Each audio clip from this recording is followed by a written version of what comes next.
everyone, my name is Evie Lupine. Welcome back to my channel, and today I have another video for you all. Today's subject is going to be a little bit of a heavy one. We're going to be talking about scams and online BDSM and safety and red flags and all of that good stuff. And I debated with myself for a while about whether or not I wanted to script something for this or whether I wanted to do something more off the cuff, just like in the moment.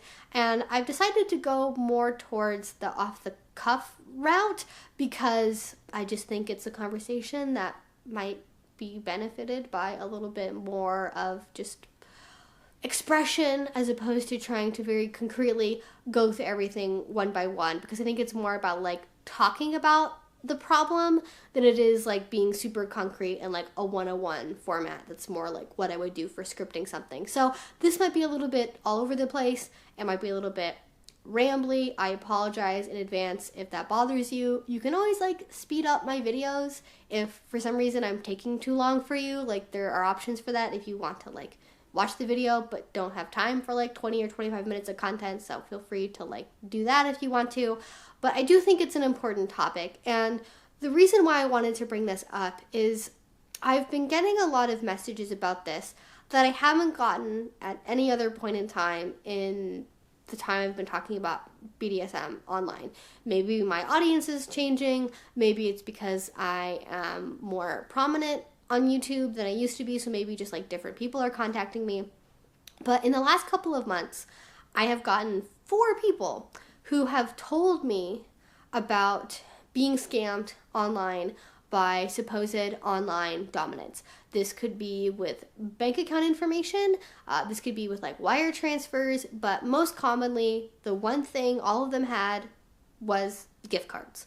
And it was either things like being told to go to a store and like take pictures of the numbers of gift cards, so like scratching them off and then like taking a picture of the number. They were being told to give gift cards like right away as like tribute, like the first thing in the start of a conversation, or they were being given empty gift cards, being told there was money on them, and then being duped that way. And I have a lot of thoughts about this. I have a lot of things I want to say. And I want to just initially say up front that, first of all, no one deserves to be scammed. No one should be scammed. I in no way think that anybody like got what was coming to them or that like they should have known better or whatever else, because I mean they should have known better, but if they were never given the opportunity to learn, like this is going to be their opportunity to learn. And like if you're new to BDSM, if you're watching this and this is like your introduction to like online BDSM safety, I think I want to have this be like a positive thing where you can like learn and grow and hopefully avoid ending up in a similar situation yourself. Because I have talked a lot about like safety in BDSM, but that primarily is from the context of a real life BDSM interaction, you know, having things like safe calls, not going over to somebody's house by yourself when you don't know them, you know, not being picked up and dropped off by somebody that you've never met before, you know, that kind of thing, just like physical safety stuff like that. But online BDSM has its own unique problems, and bots and like fakes or scammers are a really big part of that, and I haven't talked about it before. And the links that I noticed that were connecting all of these stories were that these are people in the BDSM community who were older, they were well established, so they at least had a little bit of money. They were usually between the age, I think, of like 45 to 65, let's say, and they didn't have any prior BDSM experience. They were just kind of exploring it, or they'd only ever fantasized about it or watched porn related to BDSM, and they didn't really know the difference between like lifestyle BDSM versus hiring a professional versus like fantasy or like online role play. And they didn't really understand about vetting. As far as I can tell, none of them had any kind of vetting procedures. They didn't really even know to question any of this. They didn't know how to validate whether or not somebody was who they said they were. They had no context whatsoever for like what was an appropriate online BDSM interaction between somebody hopefully wanting to become a submissive and somebody hopefully trying to become their dominant, if that was the way the interaction was going to go. And so let us, I guess, start this conversation by talking about what is normal for an online BDSM interaction, assuming that what you're looking for is a lifestyle partner, somebody you can be maybe in a romantic relationship with, somebody you can maybe be in a sexual relationship with, but it's personal in some way. You are looking for a personal connection with somebody, as opposed to hiring a professional to do something one time in a service provider capacity, not to be your lifestyle partner. When it comes to being in a lifestyle, being part of the BDSM community, be that online or in real life, it should be something where you treat each other as people first. You don't start off the conversation by being like, lowly slave, if you hope to have even a whisper of a chance of serving my great dominance, you will go to Target and take pictures of all of the Fortnite V-Bucks cards or whatever else these people are saying. And that should not be how things work. That's not how things work. If someone if someone is genuinely interested in you as an actual person, as a human being, they do not start off a conversation by role-playing with you and calling you a slave and by role-playing the master. If you are in an online interaction and you are interested in potentially engaging in power exchange with somebody, you have a conversation like, hi, so-and-so, I read your profile and you had XYZ interesting things to say, and it's really intriguing to me that you're into this because I'm also into this. Are you open to having a conversation and talking about that? And you have a conversation like normal people. You don't go into things right away saying like, slave, give me money.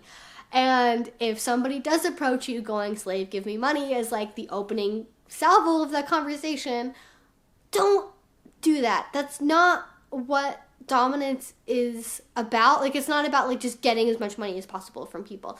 Now, as you are negotiating for a relationship, you might get to a point where you say, I want to engage in ethical financial domination. I want you to give me an allowance. I want you to give me a budget. I want to, automatically transfer like $200, every month into your bank account to be able to support you. But you do it in a really like controlled, concise way. It's not the first thing you ever do as part of a power exchange, and it shouldn't be something where you are negotiating for it happening while in a role play headspace where you're saying like, slave, if you want to truly serve me, you're going to give me your bank account routing number and you're going to give me full access to your debit card information.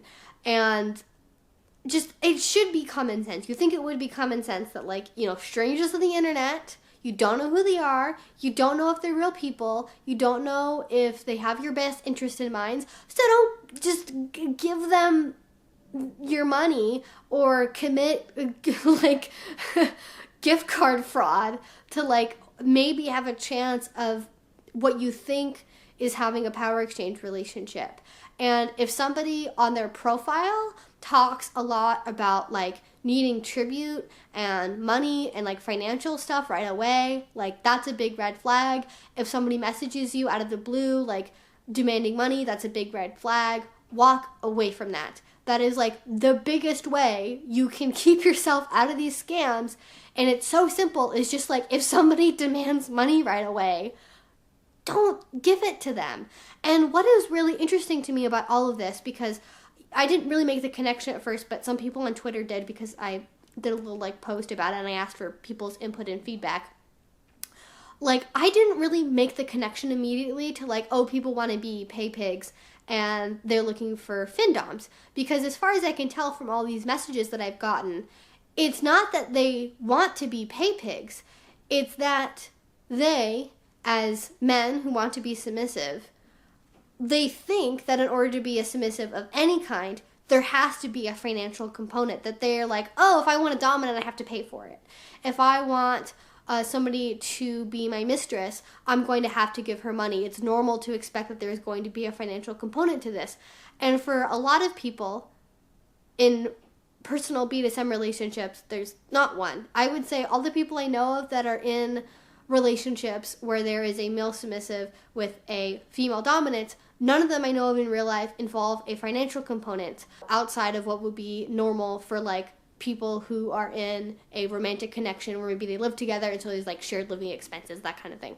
So it's not even just that like people are being taken advantage of because they're pay pigs. It's just there's like this weird social expectation that apparently goes into like all the sorts of different types of male submission, even if it's not primarily financially driven, where a lot of people have the expectation that like if I'm going to find somebody who is going to be my dominant, I'm going to have to pay for it.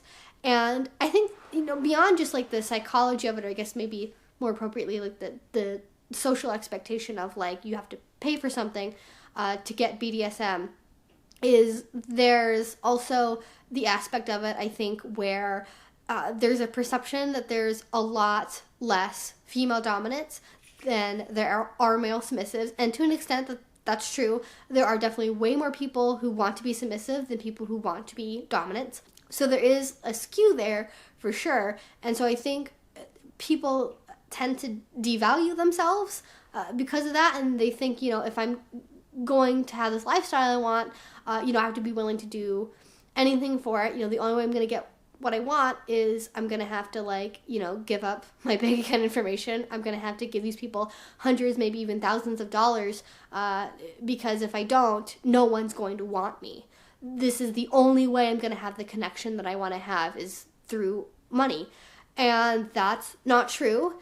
It's harder to find someone, but chances are they'll probably actually be a real person, first of all, not just like somebody on the other end of a keyboard somewhere in, like, I don't know, like Eastern Europe, pretending to be a female dominant in America, like taking all of your bank account information. And it's harder, but this is one of the reasons why I really advocate that people go to real life events, is you're going to learn what BDSM looks like, first of all, which is really important for understanding why asking for these things isn't normal or expecting these things isn't normal. And it also allows you to have interactions with real people in real life, so you know who they are, and you also get to see right away, you know, what their vibe is. Like if you're talking to somebody who's a dominant as a submissive in a real life interaction, chances are they're not going to say first thing, give me access to your credit card. You're actually going to have a conversation first. You're going to meet people who are invested enough in doing this that they're going to real life events, and by you doing the same as well, it's going to take more effort, but you're going to meet more genuine people that way. And yes, munches can be hard to find. They're not everywhere. They might not be super frequent. There are a couple solutions for that. The first one is to start your own events, to start your own munch. Because chances are, if there's not one yet, you're probably not the only person in the area who wants to be able to find, like, a kinky connection, who wants to be able to find partners. And that's not the only use for a munch, obviously, and I would in fact say that it's probably not the best way to use a munch, is to use it as a way to, like, meet people for dating purposes. But it's a heck of a lot better than, like, getting scammed online by, like, people who probably aren't even real. So, you know, if it means to go to a munch instead to try and meet people, I'm pretty much okay with that. Now, where it's really interesting is there seems to be, like, a complete blur between, like, professional service providers and people who do this as, like, a lifestyle where they want to meet people they can have personal relationships with.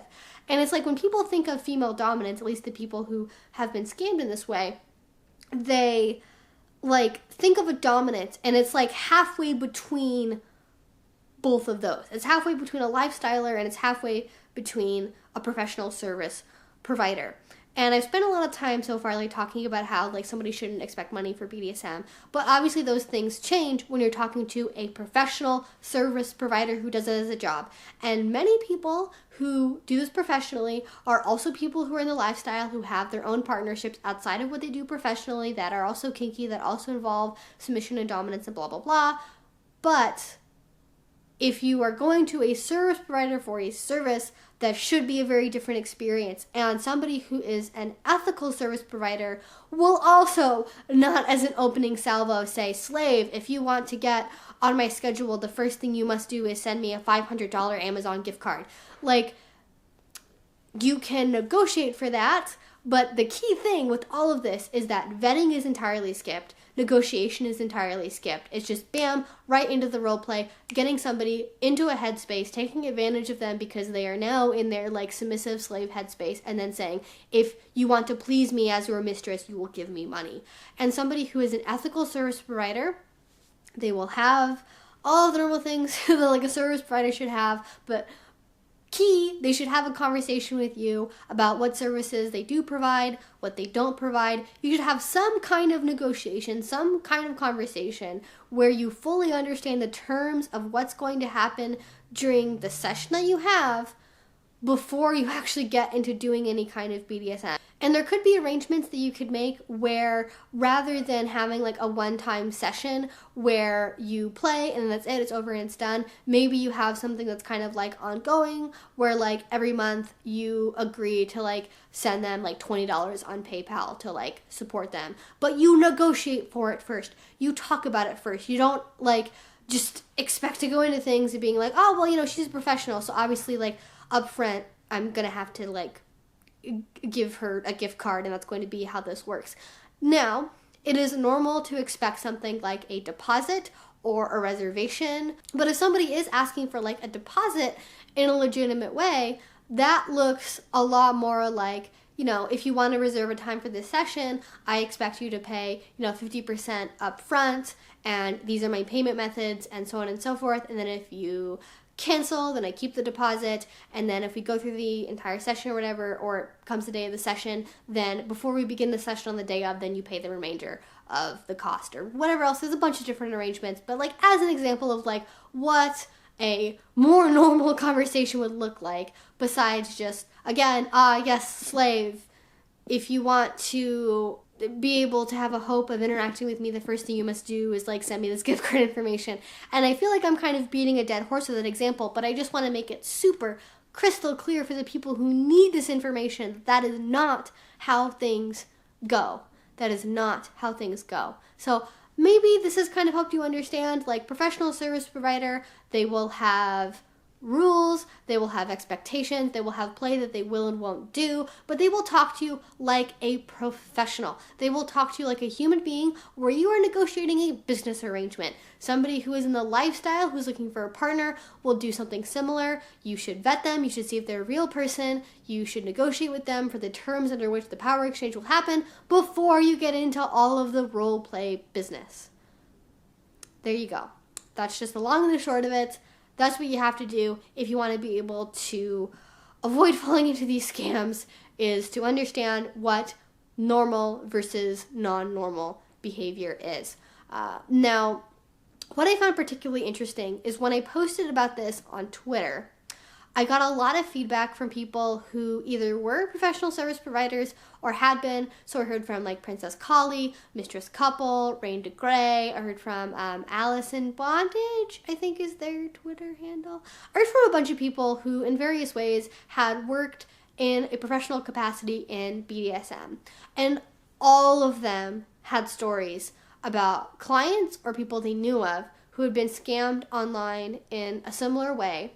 And not only did that mean obviously that somebody got scammed, and that was really unfortunate, but also that it impacted how people interacted with them as professional service providers, because then suddenly everybody assumed that they were out to scam them and they were catfish, and you know, they refused to pay deposits, they refused to, you know, do what would normally like be expected as part of a professional arrangement. And I think that that is really unfortunate. I don't think the solution to this issue is to just go like, everybody who does BDSM online who says they're dom is a fake and a liar and a scammer, and I'm not going to give anybody any of my money, and it should all be done for free, and I shouldn't have to pay for anything. If you're looking for a professional to do a professional service, you should still pay them. If you're looking for a personal relationship, probably these big online people who have large presences as, you know, people who provide services, they're probably not in the market right now for a personal interaction. And you're not really going to get that if you message them and say, so I'm willing to play with you, but I don't really want to pay for it, if you know what I mean. I want to get to know you as a person.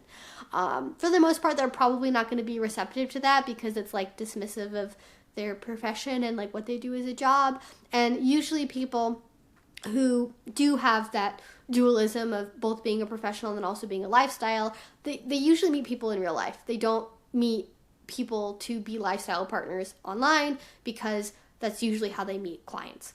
And it's the whole thing. I'm not a professional dominant, so I will not speak to it more than that. This is just like what people were telling me on Twitter. What they were also telling me on Twitter was quite interesting. So one thing that somebody brought up, and I'm not going to mention their Twitter name because I didn't ask them if they wanted to be in this video, but they pointed out that I think another factor in all of this that I have to imagine plays some part is how lonely the person with money is. I know I got to a point myself recently of my life where I was more than willing to give over a ridiculous amount of money just for some companionship. I never actually did, but I found myself diving into the web of escorts and, private cam places that were just very shady, all in the pursuit of just wanting someone to spend time regardless of how real it was. Speaking just for myself, I'm normally a pretty strong-willed person, so I can imagine how people that have lower senses of self-worth would easily be preyed upon and manipulated. I think, though, like others have been saying, it's not completely a one-way thing. By no means am I accusing predatory behavior of any kind. I just feel like there's this atmosphere of people that have disposable income, have many reasons created by that fact, lead to loneliness, and lead to a life state where they can be exploited. I've been in cam rooms on very reputable sites even, and there are plenty of people that are top rated on them, and they will sit there and tell people, Chip, if you love me, and all this language that makes them seem like if people don't give them money, they're going to leave. Now, sure, on the flip side, someone working their asses off for a campsite deserves to be paid for their time, and if no one is doing anything, it's their right to go. It is all really murky, and there's a lot more here in play than I feel than just predatory behavior. And I think this is really interesting, and I think it just shows how nuanced this situation is. Obviously we can agree scamming is bad, predatory behavior is bad, committing fraud and stealing people's identities is bad. But there is also this psychological element to it where somebody might have low self-worth, they might be really lonely and really desperate for companionship, be willing to do anything for that. And then you have the creation of, on campsites, things like that, where maybe people do have a presence where, frankly, it's kind of a parasocial relationship, to use a term that has been used many, many times in the last couple months on YouTube. They create a relationship where it's if you really love me, you'll do this. If you really care about me, you'll spend money on me, you'll give this thing to me. And people who are really desperate and lonely can very easily be taken advantage of by that. And the people who are saying those things, it could just be, they're trying to make their money, they're trying to do their hustle, and that's fine.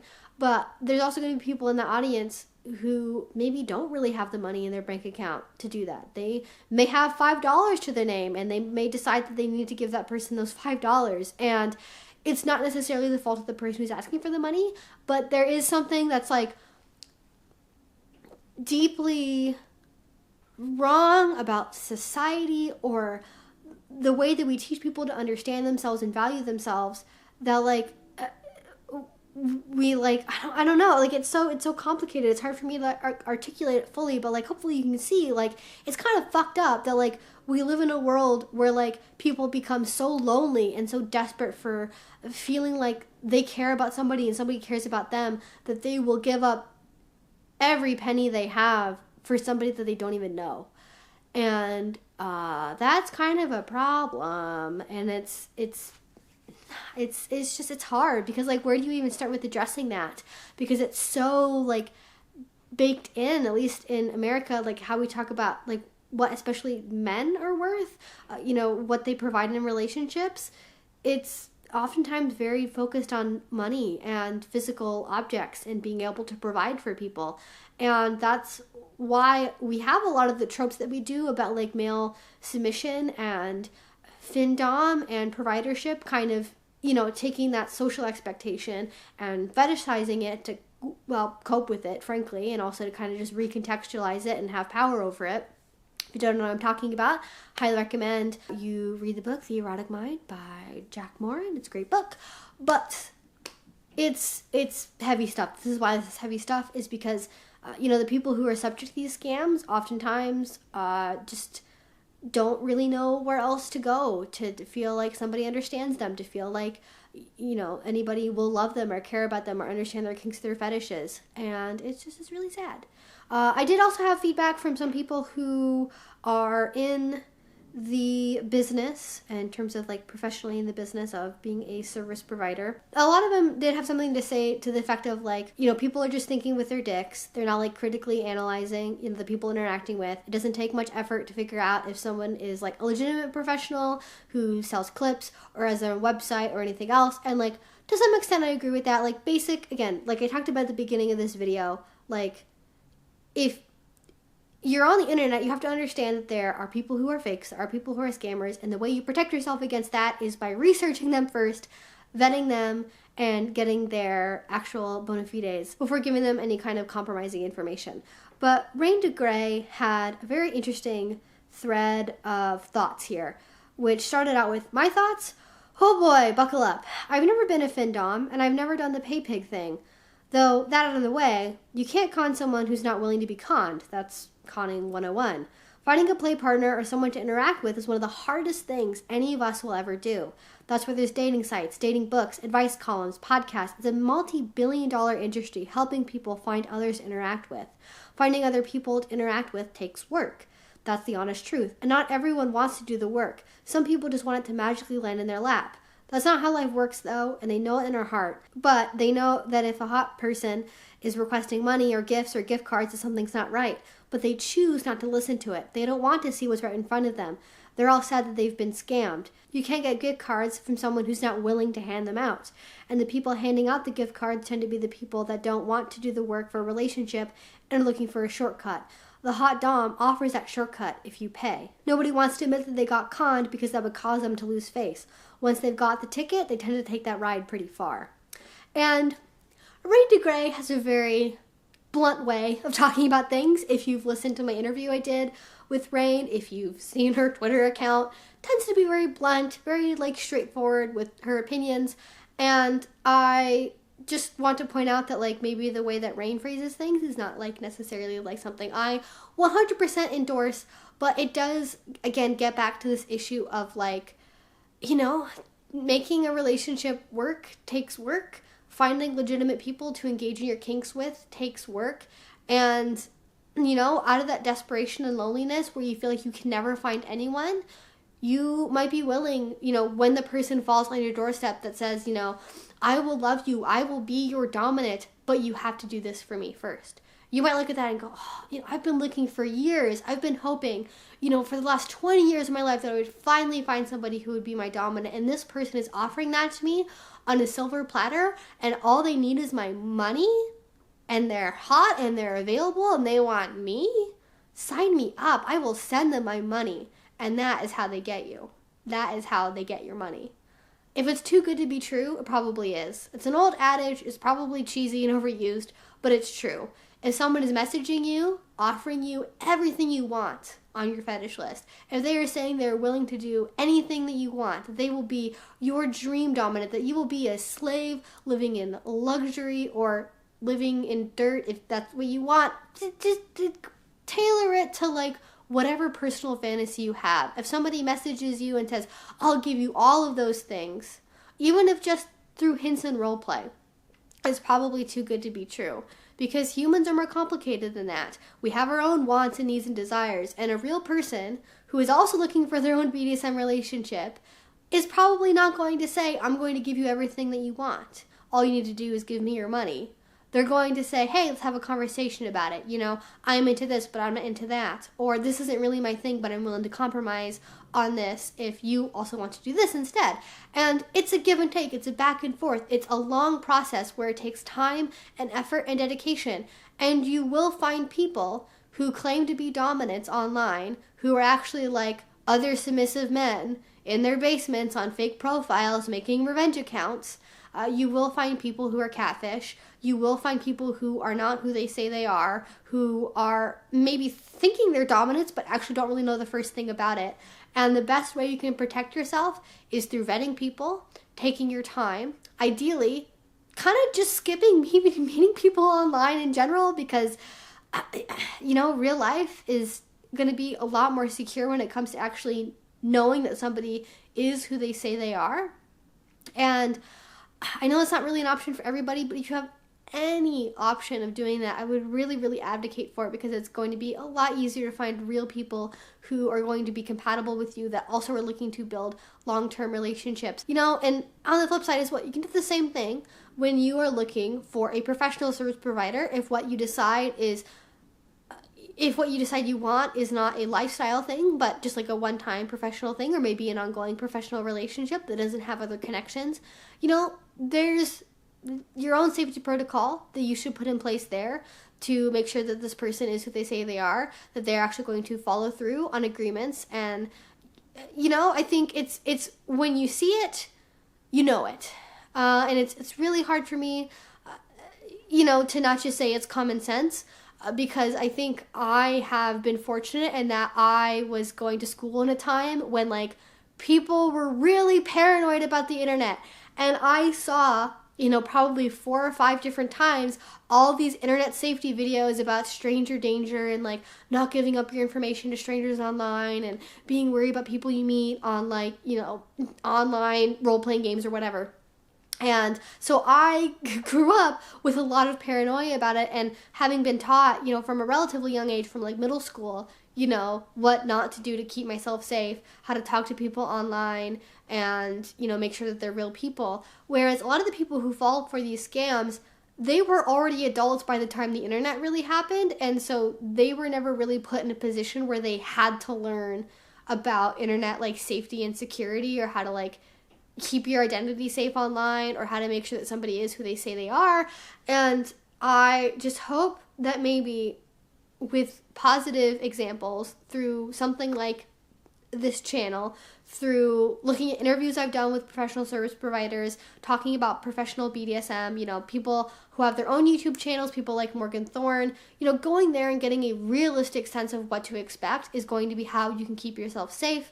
This has been a really long video and I don't really know exactly how I want to end it, so I guess I'll just like summarize my key points here, which is scamming is bad, it's unfortunate, it happens online, keep yourself protected, don't give your bank account information to strangers, don't leap into something that seems too good to be true, you know, do best practices, vet people, don't just assume that people are who they say they are, and be cautious and learn about the BDSM lifestyle if you want to do BDSM. Learn about what kink actually looks like. Learn how to differentiate between your fantasies and reality. Learn how to differentiate between professional service providers and lifestylers and people who are role-playing a fantasy with you online. And that's all I really have to say. I think the best way to learn those things, again, is through my channel, going to real life events, reading books, talking to other people, you know, not having your only BDSM interactions be porn, or looking on like providers like web search pages, or looking at personal ads on FetLife. If that is all you do to interact with the BDSM community, you are going to get a very skewed and misinformed idea of what it looks like that's not accurate, and that is going to put you in a place of vulnerability. Knowledge is power. The more you read about kink, the more that you take the time to educate yourself and be cautious as opposed to leaping into things, the better off you will be, and hopefully you can avoid these unfortunate people who are taking advantage of those who don't know better. Unfortunately, there's not really a great way to just like, let's get rid of all scammers. So I don't think that's the solution, you know, especially because we've seen on YouTube even the rise of videos where people, you know, say things like how to make, you know, money selling pictures of your feet, and it gets like 3 million views. Or people, you know, who, you know, make videos about like how to be dominant, and it's from people, you know, who are doing it to make money, that have no interest in the lifestyle whatsoever, have no interest in the ethics or morals behind it, and just want to use it as a way to make a quick buck. Like, I think that is creating more of an issue where more and more people are treating it as a quick way to like get money from suckers, and so you just need to be more aware, you just need to be more cautious. I don't know if this is like a temporary trend, if it's going to change, if people are going to, you know, have more things crack down on. But this is one of the issues we see with the rise of things like SESTA and FOSTA, with the general restriction of talking about sex online, talking about sex work, about providing professional services. The more things have to go underground, the more difficult it is to bring to light, the more scammers have a chance to have fertile ground to take advantage of people on, because there isn't an overarching community structure, public system that you can look at for security and preventing, because everything has to be so online, and so it has to be very online. No, it has to be very underground and online, and it just makes it so much harder to tell who's legitimate and who's not, because everybody basically has to fly under the radar in order to keep themselves safe, and that really sucks. And I wish that wasn't the case, but that is the world we live in 2020. Hopefully it'll get better. Hopefully you got something out of this video. If you're one of these people who has sent me a story, hopefully this gave you some solace. Hopefully this gave you some advice. And now I have a video where I can direct people to it. And really, this was just a long rant, so hopefully you liked it. If you have any thoughts, comments, questions, perspectives, concerns, you can leave it down in the comment section below. If you like this video, if you haven't already, please do subscribe. I make videos twice a week about all sorts of BDSM related subjects. And finally, if you want to support my work, the best way you can do that is through Patreon. Although, of course, please only do it if you are financially able to do so, and it would be good for you. I do not want to take anybody's money who is not able to give money and stay, financially healthy. So if you already support me there, thank you so much. It's by no means an obligation, and I thank you for choosing to do so when you're able to. It means the absolute world to me. And until I see you guys next time, I hope you have a great rest of your day and a great rest of your week. Bye-bye.